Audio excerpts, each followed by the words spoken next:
Well, good afternoon, and thanks for joining us here on Coach's Conversation Cafe. I'm Tom Buckley, and with me today is Adam Valencia, who is a CEO and president of Reconnecting Youth, and Keith Rodriguez, K-Rod as we call him, ex-coach, pioneer coach, and ex-Blazer from our area.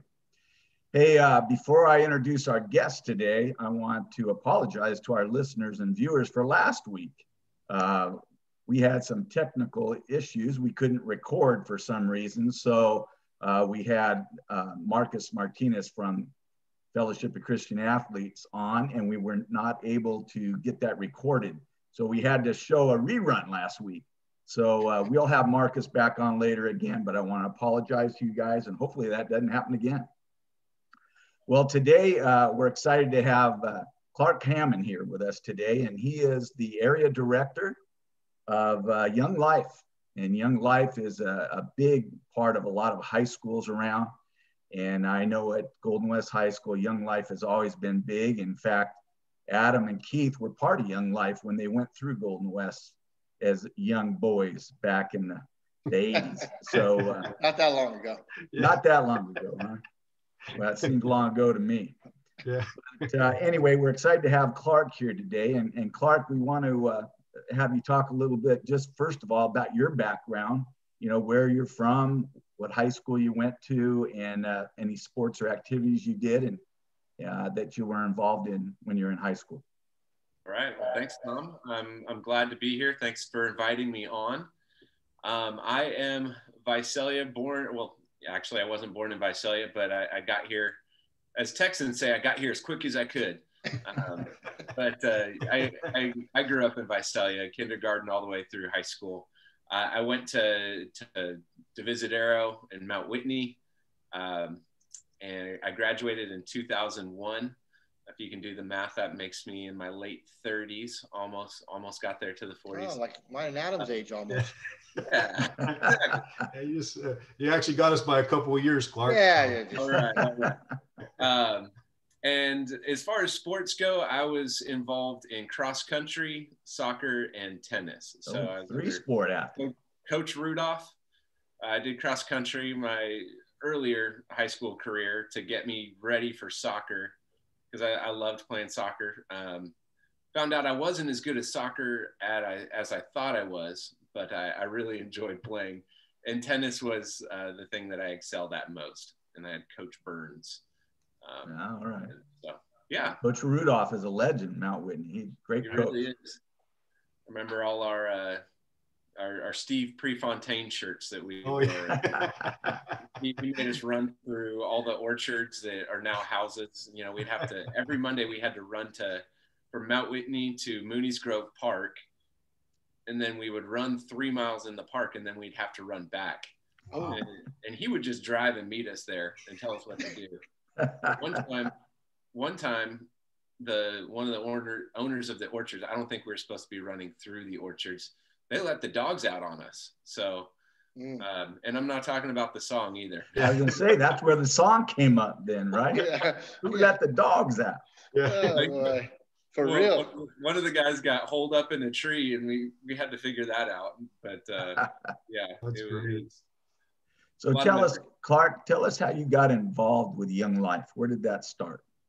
Oh, well, I was a young, impressionable freshman with a really, really cool, popular sister who is a senior. And so I really looked up to my sister, Connie. My oldest sister, Kristen, had already graduated and moved on. But Connie said, hey, Clarke, if you want to be cool, if you want to be involved, you need to do choir, you need to do sports, and you need to do Young Life. Wow. And so That's true. I hopped in Young Life. It was pretty early in my high school career. And, you know, I grew up in church. Youth groups were my jam. I probably felt more comfortable in church than I did at school. I don't know. I think maybe just because it was a very familiar place for me. I knew how it operated. I knew the answer to the questions, Jesus. And yeah, that was my jam. And I remember showing up to Young Life, and it was different.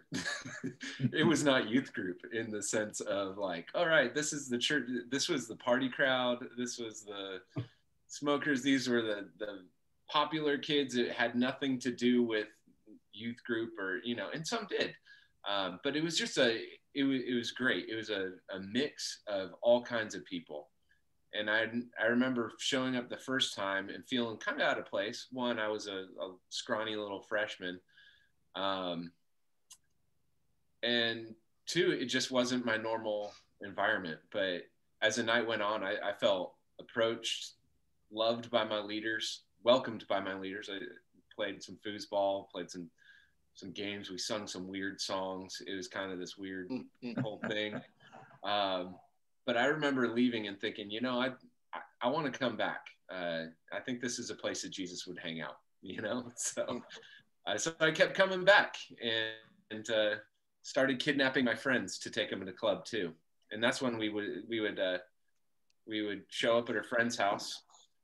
We'd get permission from their parents typically, but my friends that would say, hey, you know, I'm too busy. I got math homework. I don't know. We just show up at his house and we tie him up, throw him in the back of the car. And that's when we actually played Who Let the Dogs Out. And we rolled the club, and people loved it because they felt pursued. Hopefully they didn't feel abused by any means. It was fun kidnapping. It wasn't the real deal. So, yeah. But yeah, that's how I got involved in Young Life was through my sister and welcoming leaders. So, yeah. Awesome. Great. You know, Young Life was such a instrumental part of my high school career, Clarke, and as Adam's as well. And you know, to this day, some of the richest moments of my life happened through Young Life. You know, camp, Heartland here locally, the inner tube debacle up in Sacramento. Adam, remember we tied all the inner tubes together and floated down the Sacramento River. Wouldn't leave, name it, you know. And originally, I think, you know, Adam and I can't speak for Adam, but I know, you know, we kind of started out thinking we were just going to meet girls at the meetings, you know, and go from there. But we fell in love with the atmosphere and everything else that was going on. So it was great, and it still impacts me today in a, you know, positive way. So I owe a lot to Young Life. So glad to hear it. Absolutely. So what's your role, Clarke, specifically, and how does it work with Young Life?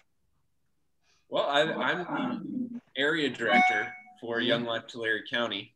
And so as an area director, I'm overseeing all our different ministries that we have going on, our different clubs that we have. We also have Young Lives. Just add the S to the end, you know, make it plural. But it's plural because it's involving teen moms and babies. So nice. It's Young Life. It's still going up to camp. It's still connecting kids with mentors, having a blast, doing dumb skits and laughing at ourselves and singing at the top of our lungs and all of that stuff. It's just in the context of helping out our teen mamas. So there's a lot of helpful stuff that goes on there. So I help oversee Young Lives, although I'm not as involved, but I oversee it. And then our Young Life side, working on developing leadership teams in order to be in every high school. Currently, we're at Golden West, and we have students from every high school that are coming to the club at Golden West. You know, CVC, Redwood, El Diamante, Mount Whitney. We have some of the charter school, VCIS. We have Crescent Valley. We have students kind of coming out the woodwork to be a part. But is that all through Zoom, Clarke? Currently, we did Zoom for about a month, maybe, and it was just, it felt like we were putting on a production for production's sake, and so we stopped doing that fairly quick because we knew, you know, we're about relationship. So we said, hey, during COVID, during this season, we're just going to pursue the kids that we already have relationship with. So a lot of our outreach has gone down this past year. It's more just been word of mouth and spreading that way. But we've stayed in contact with our students. And the way that we've done that is, you guys have context, but for the listeners, they might not. Young Life typically will meet on a Monday night at 7:27 at someone's house. And we typically take over the house. We're looking at like 30 to 50 students usually, maybe a little less, maybe a little more. And club looks kind of more, we call it a party with a purpose. It looks more like chaos than it does, order. But we have a blast and we hang out. That's what we typically do. But this year we haven't been able to do that because you guys know as well as I do, students aren't the best at social distancing. So, yeah, we've been doing something called campaigners, which we still do on Monday nights. And it's with the kids that we have real close relationship with. And it's more like a backyard Bible study where we're meeting in a backyard around a fire, 6 feet apart. We have snacks and stuff, but they're all individually wrapped, and we're playing the game and doing the whole thing, but we're still meeting with students. So, that's kind of what the season has looked like. We do that for both guys and girls, and we've had decent involvement, and we're looking forward to when schools open back up to hopefully be able to be on campus along with teachers, along with coaches, and in the mix, because that's our ministry model. Is we don't expect kids to come to us. We want to meet them exactly where they're at. So, cool. And when they do come to us, it's going to be a party. It's not going to be boring.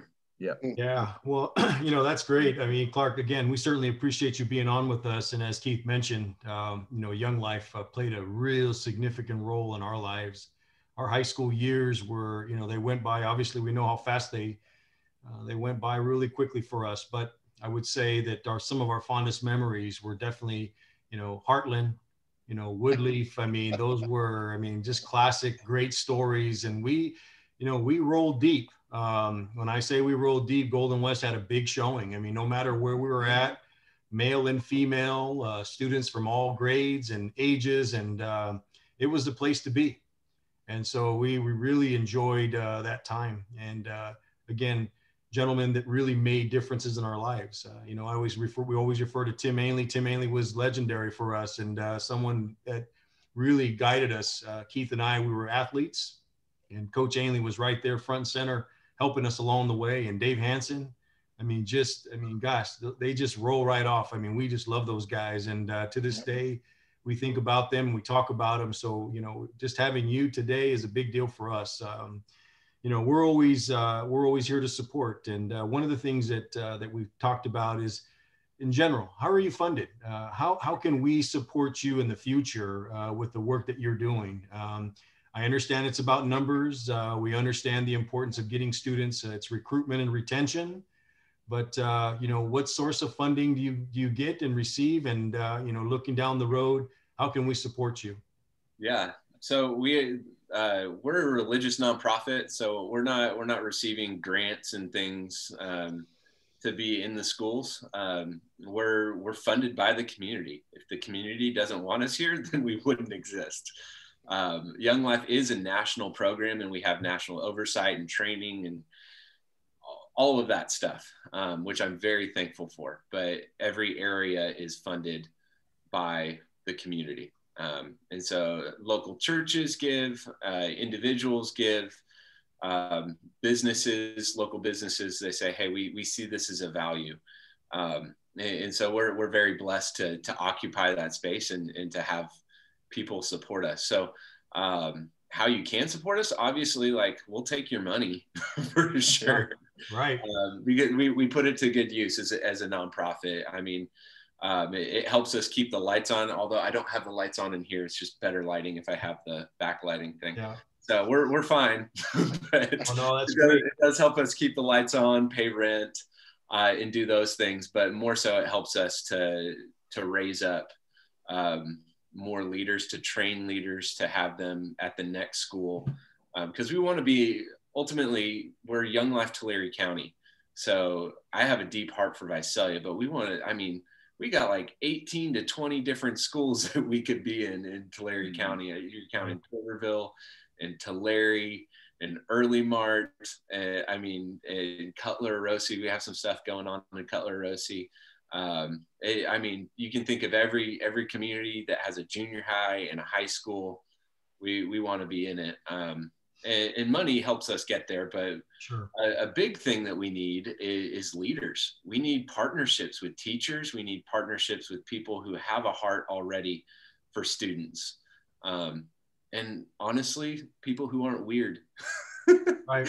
You know, like you Right. need real people who like, it's not about, we love Christ. We love Jesus. He's who we're about. He's why we're doing what we're doing.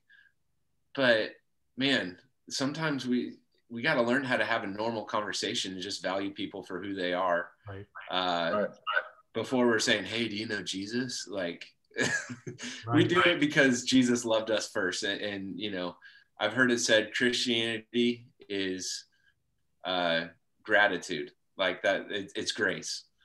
Christianity is grace. It's all grace.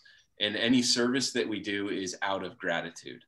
Of that grace that we've received. And so that's how we want to live. And we want to partner with people who have a similar heart to love students exactly where they're at, no matter what they believe, no matter how they're doing in school or not, or how they orient, whatever. Like, we want to love kids in an appropriate way and show them that the God of the universe loves them like crazy, whether they choose to follow him or not. So, you guys have done a great job of that.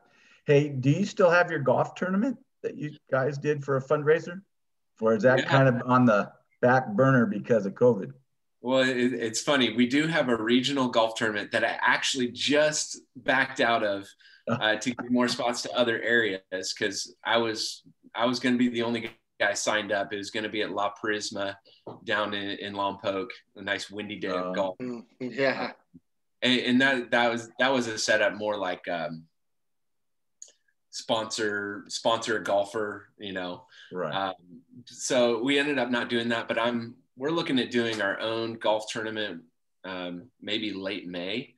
That's a big if. I got to get our committee behind it and say, all right, but it could be a small thing, 8 to 12 golfers. Just a fun day of golf, and we'll put some money on that too to help send some kids to camp. And then we also do another regional golf tournament, day of golf in Fresno at is it Bellingham? Yeah, Bellarmine. Yeah, something with a B.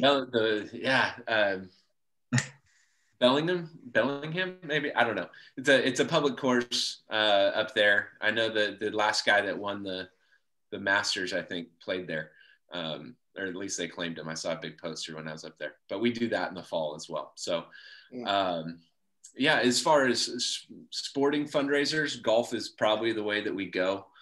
I wouldn't be opposed to doing some short-sighted soccer or some tackle football or anything, but I just haven't wrapped my head around what that kind of fundraiser looks like yet. So speaking of camps and fundraisers, what do you have? Is there anything coming up for students so that they can participate in? Yes. I know that with COVID, obviously, I know that has kind of slowed things down, but are there any camps that we can share out with everybody that's some of our listeners?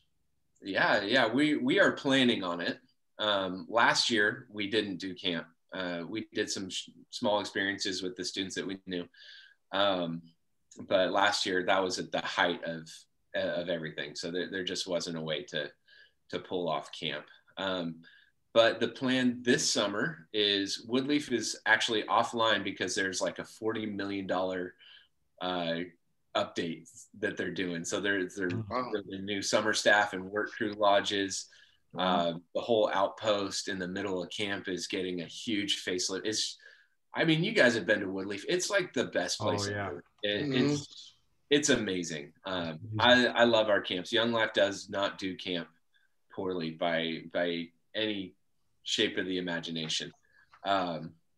and so there's a lot of updates going on at Woodleaf. So we won't be going to Woodleaf, but where we will be going, I haven't got the absolute confirmation from National yet, but I've put in a request for spots at Washington Family Ranch, which is in Eastern Oregon. It's, man, the camp is huge. I could send you guys a link to a video that shot there after the fact, after we get off this, and you guys can see some of the things that we have. But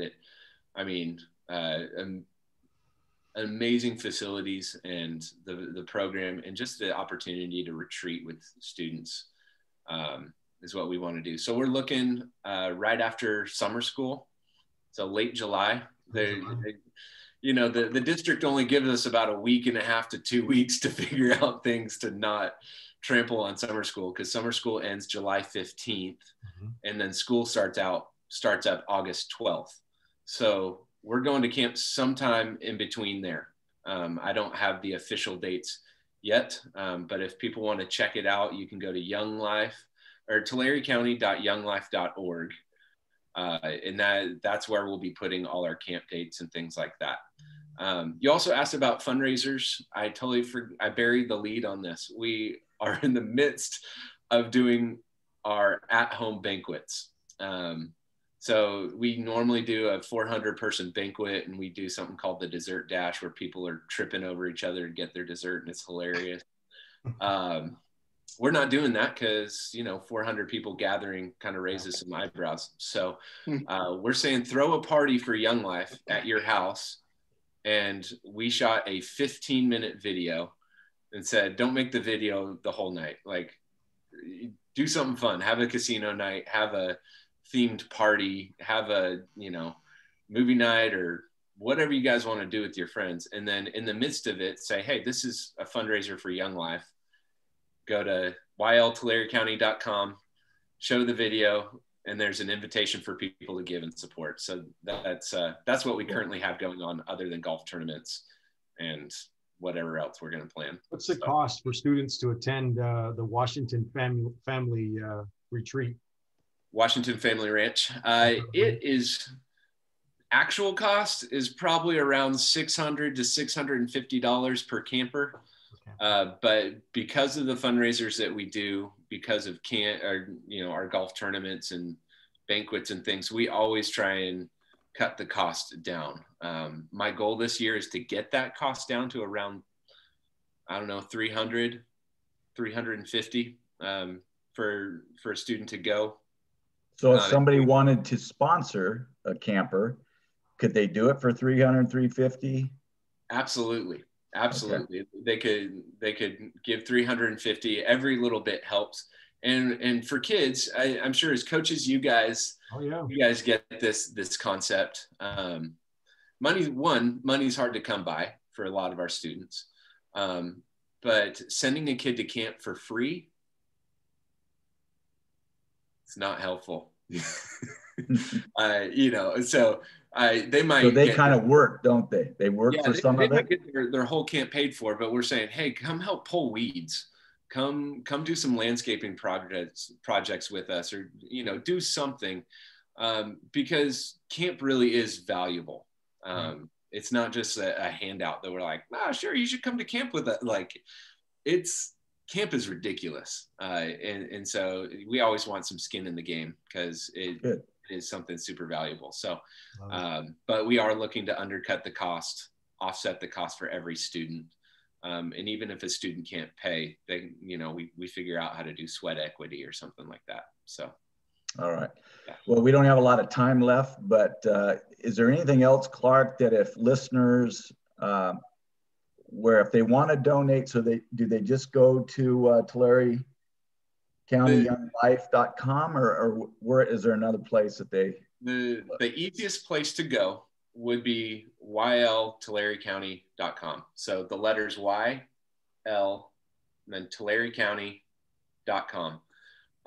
That's a link that we have up for our banquet. That will link to our events page. But there's a giving link that's in the video. There's also a button that says give. But but man, the biggest thing that I need from coaches, of course, we love funding. But help get the kids there. Help get the kids there. And man, I need advocates. You know, if you guys are looking for assistant coaches, you know, I don't have a huge bank of leaders right now that are just chomping at the bit to be assistant coaches. But man, that's a great way for us to be in the lives of students. We can't necessarily be at every game. Yeah. We can't necessarily be at every single practice, but man, the ones that we can, the ability to help out, it's great. Cause sometimes we just show up to practices to watch and we kind of look like that creepy guy and you're going, what's going on with that person watching practice? But we want to appropriately be around kids. And so any way that we can bridge that gap is great. So. Yeah. Well, hey, Keith, you got anything else you want to ask real quick? Are you good? No, I mean, Clarke, you know, we have a contingent of listeners and viewers that are outside of our area as well. And I just want to assure them, or if you could, that outside of Tulare, Kings counties here, that Young Life exists, you know, in Southern California. I spent a large amount of time in Southern California, Ventura County, Santa Barbara County. Are there chapters down there that if they're watching and their kids want to get involved, that, you know, they could get involved? Absolutely. Okay. Barbara are huge. They have Young Life going on there for years and years and years.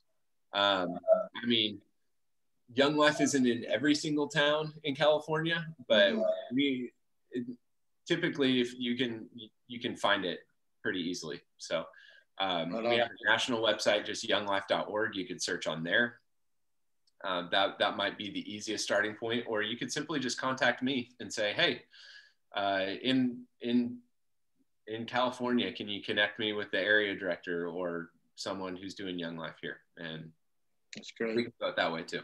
So awesome. Well, Clarke, hey, great having you today. And I know all of us have felt the benefits of Young Life. And I've seen a lot of kids really connect that don't connect usually. It's always a fun place to be. And I know that's the main emphasis of it. It's supposed to be fun. And so we appreciate what you're doing in you and your family. And I know we're going to a dinner I think it's next weekend.